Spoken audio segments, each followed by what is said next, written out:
Hello मित्रांनो, तुम्ही सगळे कसे आहात? जसाच माझी दीदी खोलीत आली, मी काढून तिच्या तोंडात माझं नाव कार्तिक आहे आणि मी बांद्रा, दिल्लीमध्ये राहतो. मी 28 वर्षांचा आहे आणि अजून लग्न केलेलं नाही. मी एका मोठ्या ज्यूस बनवणाऱ्या कंपनीत उच्च स्तरावरील अधिकारी म्हणून काम करतो. त्यामुळे माझा पगारही चांगला आहे.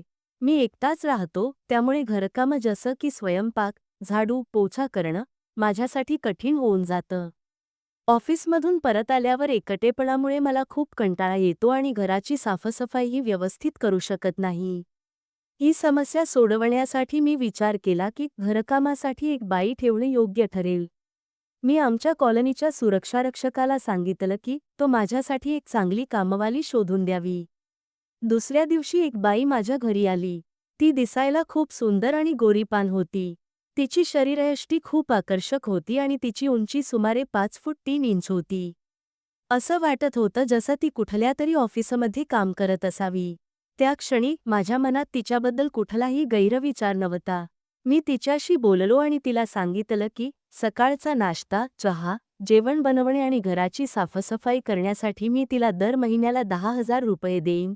हे ऐकून ती नोकरी करायला तयार झाली. मी तिला विचारलं, तुझं लग्न झालं आहे का? तेव्हा ती म्हणाली, होय, माझं लग्न झालं आहे आणि माझा नवरा इलाहाबादमध्ये राहतो. ती माझ्या बंगल्याजवळच्या गल्लीत राहत होती. मी तिला जेवण बनवायला सांगितलं आणि ती ज्या कुठल्याही भाज्या किंवा सामानाची गरज असेल, ते माझ्याकडून पैसे घेऊन आणायची. माझी नाईट ड्युटी असल्यामुळे मी सकाळी 7:30 वाजता घरी येत असे आणि रात्री 8:30 वाजता ड्युटीवर जात असे. कामवाली बाई आल्यानंतर मला थोडं आराम वाटलं, पण तरीही एकटेपणा मला त्रास देत होता. एक दिवस माझ्या नशिबानं एक विचित्र वळण घेतलं, ज्याची मी कधी कल्पनाही केली नव्हती. मी तिला विचारलं, तू नाश्ता करशील का? तेव्हा ती म्हणाली, मी नंतर करेन कारण घरात खूप काम बाकी आहे. मी तिला जबरदस्ती केली आणि ती मान्य झाली. आम्ही दोघांनी चहा, नाश्ता केला. मला माहीत होतं की ती विवाहित आहे, पण तिच्या आयुष्याबद्दल मी आजतागायत काहीच विचारलं नव्हतं. त्या दिवशी रात्रीच्या जेवणानंतर मी तिला विचारलं, घरात किती लोक आहेत? ती म्हणाली, फक्त मी आणि माझा नवरा घरात राहतो. मी विचारलं, तुझा नवरा काय करतो? तेव्हा ती म्हणाली, तो स्कूल बसचा ड्रायव्हर आहे. जेव्हा मी विचारलं त्यांच्या लग्नाला किती वर्ष झाली आहेत, असे मी विचारल्यावर ती म्हणाली, 2 वर्ष झाली आहेत. ती 22 वर्षांची झाली होती. मी विचारलं, तुला किती मुलं आहेत? तेव्हा ती म्हणाली, मला कोणतंही मूल नाही. हे ऐकून ती काही काळ शांत राहिली आणि मग रडू लागली. आम्ही दोघे सोफ्यावर बसलो होतो.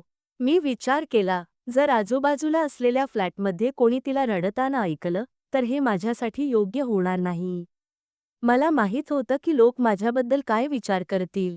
मी ताबडतोब तिच्याकडे वाढलो, तिचा हात धरला, तिला उभं केलं आणि माझ्या बेडरूममध्ये घेऊन आलो. मी तिला पलंगावर बसवलं, समजावून सांगू लागलो आणि तिला मिठी मारली. जेव्हा मी तिला मिठी मारली, तेव्हा तिच्या मऊ त्वचेने मला एक विचित्र, मादकता भरलेला अहसास दिला. मी तिला आणखी घट्ट मिठी मारली. तिने माझा विरोध केला नाही. मग मी माझा हात तिच्या साडीच्या आत घातला. थोड्या वेळाने ती शांत झाली आणि मला सांगू लागली की तिच्या नवऱ्याबरोबर तिला काही समस्या आहेत.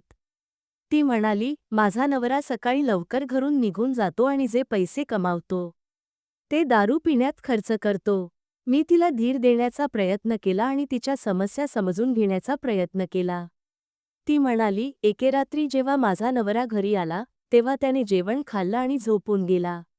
ती त्याच्या जवळ कधीच येत नाही आणि दारू पिऊन राहतो. दारूचा वास तिला असहनीय वाटत होता.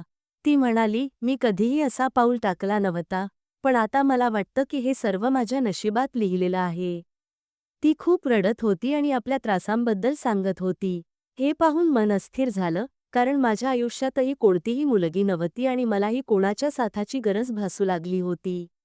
माझा मेंदू चटकला आणि मी विचार केला, जर मला एक चांगला जीवनसाथी मिळाला, तर कदाचित माझ्या सर्व समस्या संपतील. मी तिला म्हणालो, तू काळजी करू नकोस, ही काही मोठी गोष्ट नाही. सर्व काही ठीक होईल. मी तिला असंही म्हणालो, जर तुला पाहिजे असेल, तर तू आई बनू शकतेस. हे ऐकून ती चकित झाली आणि थोडीशी अपमानितही वाटू लागली. तिने उत्सुकतेने विचारलं, मला एक साथी हवा आहे, पण माझ्याकडे मूल होण्याचा काही पर्याय नाही. मी तिला समजावलं, माझं आत्ता लग्न करण्याचं काही मन नाही, पण जर मी तुझा साथ दिला, तर तुला मूल होऊ शकतं. मी तिला खात्री दिली, यामुळे तुझी बदनामी होणार नाही. जर कुणाला हे कळलं तरी तुझी बदनामी होणार नाही. कारण तू माझ्यासोबत राहतेस आणि आमच्या घरात राहतेस. हे ऐकून ती स्वयंपाकघरात गेली आणि मी संध्याकाळी माझ्या खोलीत परत आलो.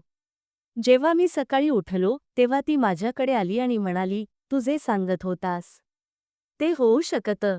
तिने आपल्या इच्छांबद्दल बोललं. माझ्या मनात आनंदाची लाट दौडली. दुसऱ्या दिवशी जेव्हा ती कामावर आली, तेव्हा मी तिला माझ्याजवळ बोलावलं. तिने काहीही आक्षेप घेतला नाही. मी तिला म्हणालो, "रडण्याची काही गरज नाही, कारण मी तुझ्या सर्व इच्छा पूर्ण करेन." तिच्या डोळ्यांत आनंद आणि खुशी झळकत होती, पण ती थोडीशी लाजिरीही होती. मी तिला पलंगावर पाडलं. तिने डोळे मिटून घेतले आणि मला म्हणाली, "लाईट बंद कर." मी तिला सांगितलं, "हा माझा पहिला अनुभव आहे, म्हणून मी लाईट बंद करणार नाही." मी तिच्याबरोबर पूर्णपणे आनंद घेतला. तिने मला सांगितलं की ती खूप लाजिरी आहे, पण मी तिला आश्वासन दिलं, "तुला लाजवण्याचं काही कारण नाही. कारण मी तुला माझी पत्नी समजतो." यानंतर आमचं प्रेम 4 तासपर्यंत चालू राहिलं. आम्ही दोघे घामाने भिजलो होतो, पण तिची खुशी मला स्पष्टपणे दिसत होती. ती म्हणाली, "लग्न झाल्यापासून 2 वर्षांनंतरही मी इतकी समाधानी अनुभूती कधीच घेतली नव्हती." मी विचारलं, "तुला आनंद आलाय ना?" आणि तिने उत्तरात खूप काही सांगितलं. आम्ही दोघांनी दररोज एकमेकांना आणखी आनंद देण्याचे वचन दिले. आता ती दररोज सकाळी माझ्या घरी येते. ती आली आणि आमच्या बेडरूममध्ये राहू लागली. ही साखळी अनेक वर्षांपर्यंत चालू राहिली आणि आता ती एका मुलाची आई झाली आहे. ती घरी काम करते आणि संपूर्ण दिवस माझ्यासोबत राहते. आजही ती मला तीच आनंद आणि खुशी देते. म्हणून मित्रांनो, सावध रहा आणि तुमच्या कुटुंबियांना कधीही कोणत्याही अनोळखी व्यक्तीकडे एकटे सोडू नका. नेहमी सतर्क रहा आणि तुमच्या कुटुंबाच्या सुरक्षेचा विचार करा. तर मित्रांनो, ही होती आजची कथा. आशा आहे की तुम्हाला ही कथा आवडली असेल. जर तुम्हाला कथा आवडली असेल, तर कृपया आमच्या चॅनेल काजल व्हॉइसला सबस्क्राईब करा आणि कमेंट बॉक्समध्ये तुमचे मत नक्की सांगा. धन्यवाद.